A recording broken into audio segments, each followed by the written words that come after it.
এখানে যাই হোক আমাদের একটু হাসির কথা হচ্ছে, এখানে জিগজ্যাগ কেন যাই হোক তার কারণ আমি পরে বলে দেবো সেটা, কারণটা কি বলছি না, গরমে বেঁকে গেছে। যাই হোক তোমরা কমেন্ট করে জানাও, তোমরা কমেন্ট করে জানাও কি আছে না আছে, কেন এই আঁকা বাঁকা মার্কিংটা আঁকা বাঁকা। যাই হোক এবার দেখুন আমি যে ব্রিজটায় উঠবো, ব্রিজের পরে দৃশ্যটা পুরো পাল্টে যাবে, পুরো পাল্টে যাবে। দেখুন এই দৃশ্যটা, এখানে ব্রিজের ভেরি পড়বে, ঠিক এখানেই কিন্তু আগের ভিডিওটা আমি দেখিয়েছি, এখানে কিন্তু আগেরটা যে দেখিয়েছি সেখানে এখানেই হয় এই কম্পিটিশনটা।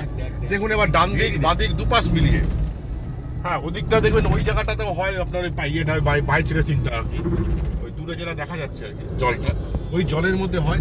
আর এদিকে ডান দিকে পুরোপুরি ভেরি অঞ্চল এবং সুন্দর লাগে। এই যে শীতকালটা আসছে, যদি শীতকালে জলটা কমে যাবে কিন্তু দৃশ্যটা খুব সুন্দর লাগবে। আপনারা যদি আসেন কখনো ছোট্ট একদিনের ট্রিপে, সকালবেলা বেরোলেন কলকাতা থেকে গাড়ি নিয়ে বা বাইক নিয়ে, এসে ঘুরে ফুরে সন্ধ্যাবেলা ব্যাক করে গেলেন। খাবার জায়গা বলে দেবো টাকি পৌরসভা, সেটা পরের ভিডিওতে আমার আসবে। আপনারা যদি পরের ভিডিও ফলো করেন তাহলে দেখতে পাবেন আমার যে এই ইয়েটা রয়েছে আপনার এই কোথায় খাবেন আর কি, এই টাকি পৌরসভার যে অঞ্চল সেটা পরের ভিডিওটা দেখিয়ে নেবো।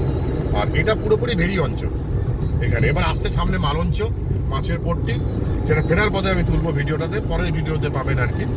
তা মাছের বাজার, মাছের হাট, সুন্দর জায়গা। ধন্যবাদ।